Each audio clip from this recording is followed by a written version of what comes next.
Hallo und herzlich willkommen bei einer neuen Map-Vorstellung. Und liebe Leute, dranbleiben. Das müsst ihr euch auf jeden Fall angucken. Aber als erstes mal Serdečně vítám. Das ist der Gruß auf Slowakisch. Herzlich willkommen. Auch herzlich willkommen, lieber Sebastian. Du bist heute dabei. Hallo Mario. Und auch So, von mir Serdečně vítám. Genau. sehr schön.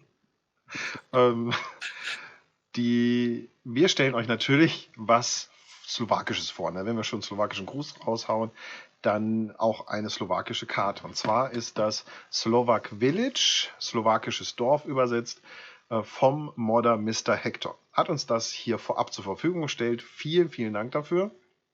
Ich habe keine Ahnung, was Danke auf Slowakisch heißt, aber das will ich jetzt sagen. Und wir fangen mal an. Wir haben uns ein bisschen überlegt, wie wir am sinnvollsten hier vorgehen, wie wir diese Karte vorstellen. Und die hat diverse Highlights. Da sind diverse coole Sachen dabei. Und wir werden jetzt einfach mal langsam losgehen.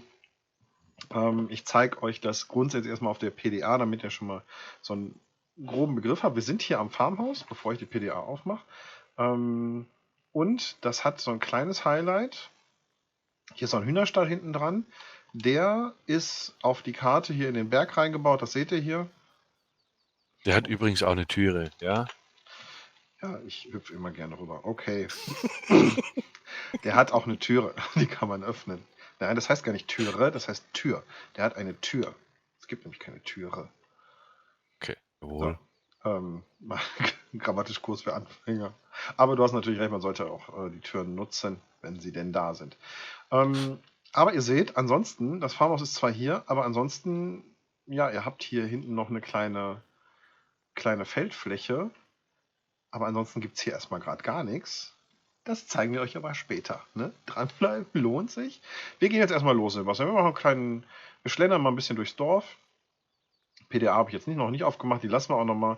Wir gehen hier mal rechts lang. Hier fahren Gott sei Dank im Moment nicht so viele Autos. Ich weiß gar nicht, der Verkehr. Zweifeln immer den Gehweg, ne? Genau. Da ist wieder die coolen Leute. Das ist hier schon eins der ersten Highlights an dieser Karte. Ne? Das ist total urig gemacht. Die Häuser sind cool. Ich finde das.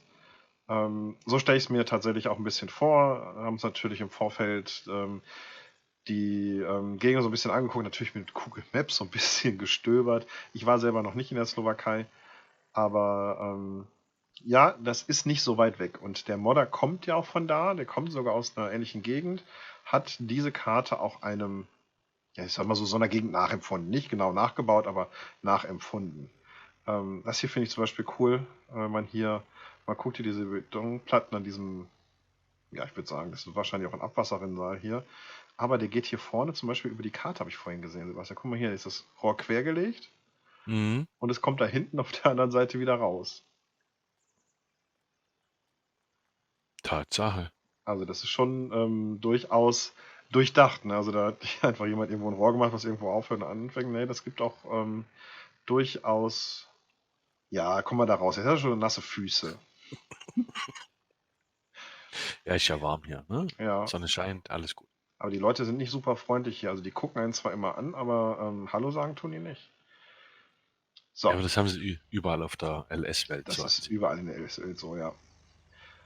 Hier natürlich auch entsprechend mit den slowakischen Namen. Also das ist durchaus alles durchdacht. So, wir wollten aber hier weitergehen. Lass uns mal einen Schritt schneller gehen hier auf der anderen Seite. Wie gesagt, es gibt ganz, ganz viele verschiedene Häuser, Texturen. Es wiederholt sich extrem wenig. Das heißt, ihr habt hier schon einfach eine lebendige Welt, die auch passt. Und wenn man hier mal ne, wir erlauben uns das mal, wir hüpfen hier mal hoch. So, und auch da viele Details. Hier allein in diesem Haus, da fehlen einfach mal ein paar Steine. Das sind so klein, also normalerweise guckt man da ja nicht nach. Ne? Dann habt ihr hier so einen Obstgarten hinten drin, was ich schon auch cool finde. Cool ist, Sebastian, guck mal, das Feld gehört Private Property. Stimmt, Tatsache. Ja? Also wir sind jetzt hier das ist kein besonderes Haus hier. Wir sind in ein x-beliebiges Haus in den Hintergarten reingesprungen. Ja, und die haben hier ein bisschen was zum Leben angepflanzt. Ne? Kleinen Gemüsegarten, ein bisschen Mais.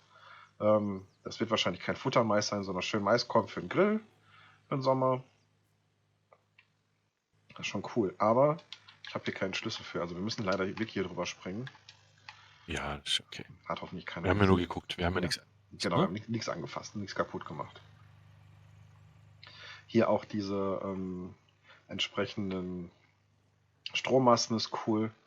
Ja, wie gesagt, hier auch, ne? Also die Gebäude sind hier wirklich einfach ein bisschen runtergekommen. Das ist hier nicht alles super schick und aufgeräumt und schnieke, sondern da gibt es durchaus hier die entsprechenden Risse in den Bordsteinen, in den Fahrbahnen, auch an den Fahrbahnkanten.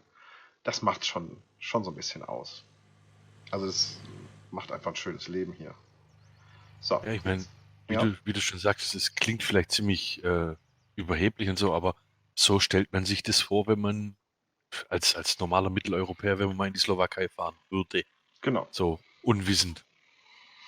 Genau, vielleicht ist es auch einfach nur. Aber der Modder hat ja auch gesagt, Mr. Hector hat ja auch gesagt, das ist schon nicht so weit weg. Also er hätte sich da viel Mühe mitgegeben, gerade bei Ja, diesem Dorf, das so darzustellen und auch realitätsnah darzustellen. Von daher passt das auch schon. Das finde ich halt urig. Ne? Hier so ein Spielplatz.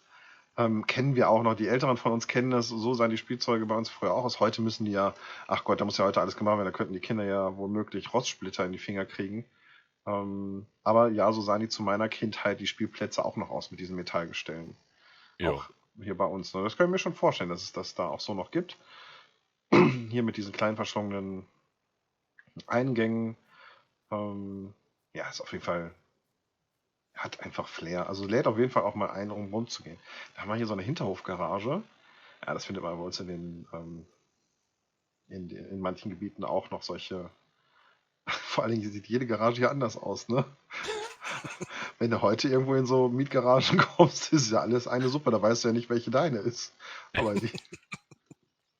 Ja, aber hier hast du es wirklich schön gemacht. So, also nur ein bisschen aufpassen, nicht so will direkt vom Auto befahren. Aber da vorne ist ein Zebrastreifen. Ja, komm, wir gehen hier über die Straße. guckt da keiner, ne? Ja, genau. Keiner gesehen. Wir sind hier ja unter uns. Auch hier, ne, mit den Backsteinen. Ja, urig. Und die sind auch, wenn man mal ranguckt, ich gehe gerne noch mal ein bisschen näher dran. Ich sehe jetzt nicht unbedingt direkt wiederholende Texturen. Und dann natürlich auch schon ein Highlight. Ich sage euch direkt, ist keine Vierfach-Map, ist eine Einfach-Map. Das heißt, ihr werdet auch mit Performance voraussichtlich wenig bis gar keine Probleme kriegen. Ne? Außer ihr seid mit 16 Spielern und 4000 Objekten da. So, jetzt gehen wir hier am Straßen und wir sehen so ein bisschen aus wie Tramper. Hoffentlich werden wir nicht von der Polizei angehalten. Aber wir kommen hier zum Hofgelände. Also das eigentliche Hofgelände. Das Farmhaus in der Stadt, in diesem coolen Dorf. Und morgens müsst ihr euren Weg antreten zum eigentlichen Hofgelände, wenn ihr arbeiten wollt. Und dann, ja, hier ist alles so ein bisschen abgesperrt. Wir laufen mal ein bisschen schneller. Hoffentlich kommt der Sebastian noch hinterher. Ich überhole dich gleich, mein Freund. Ach, wer hat denn das Tor schon wieder aufgelassen? Ich war's. Oh. So, und hier haben wir ein relativ großes Hofgelände. Hier gibt es direkt mal eine Kuhweide drauf. Auch da seht ihr, das ist in den Hang so ein bisschen reingebaut. Ne? Das ist nicht komplett gerade, sondern das ist so ein bisschen hochgezogen auch hier. Macht auch so ein bisschen Charme, also keine flache Positionierung. Hier diese Gebäude, auch urig, ne? Hier Gut, entsprechende das Waage, ja. ist halt, sagen wir, es ist jetzt nicht nur, dass er diese Stadt so detailverliebt gemacht hat, sondern das zieht sich hier auf dem Hof weiter, ne? Wenn du guckst, hier Regal mit Werkzeug und da ein Schlauchabroller und Sackkarren und Hubwagen. Also Genau, sehr, sehr genau. detailverliebt. Ne?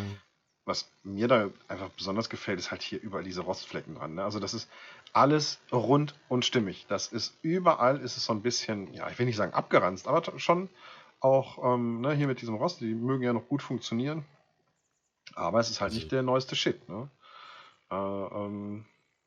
Ist durchaus also schon es ein ist nicht bisschen runtergekommen. ich will nicht abgeranzt sagen, aber es ist abgeranzt. Okay, es ist abgeranzt.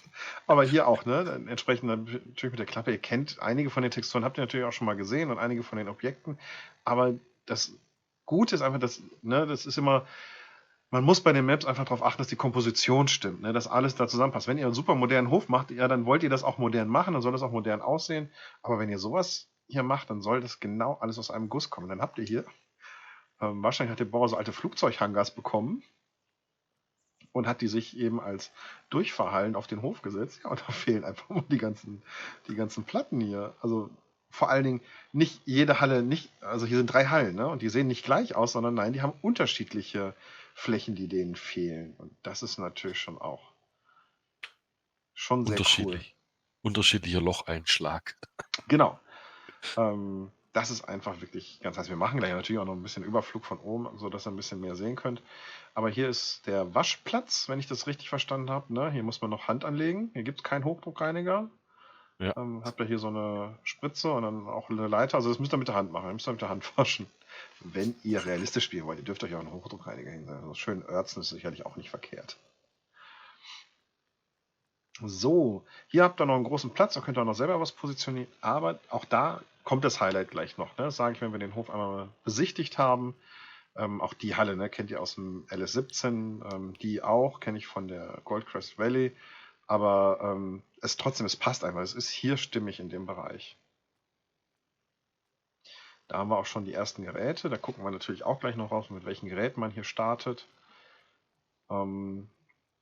Aber wir wollen ein bisschen weitergehen. Da vorne, wie gesagt, Kuhstall haben wir gesehen. Hier ist eine Hoftankstelle. Da. Und auch das, ne, passt einfach. Das ist, ich sag's wieder, es ist einfach stimmig.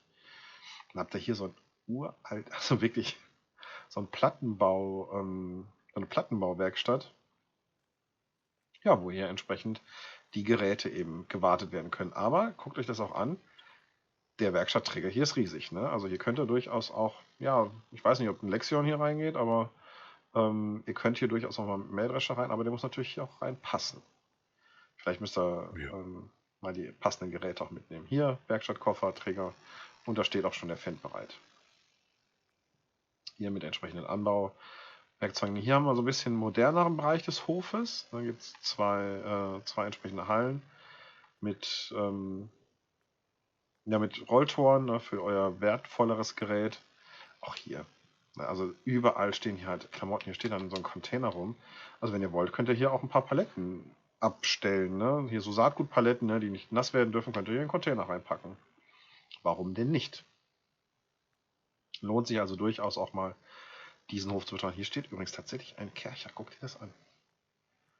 Hier ist so der fortschrittliche Teil, ne? Der einfach Ja, raus aus der Planwirtschaft und hin zur Marktwirtschaft. Genau.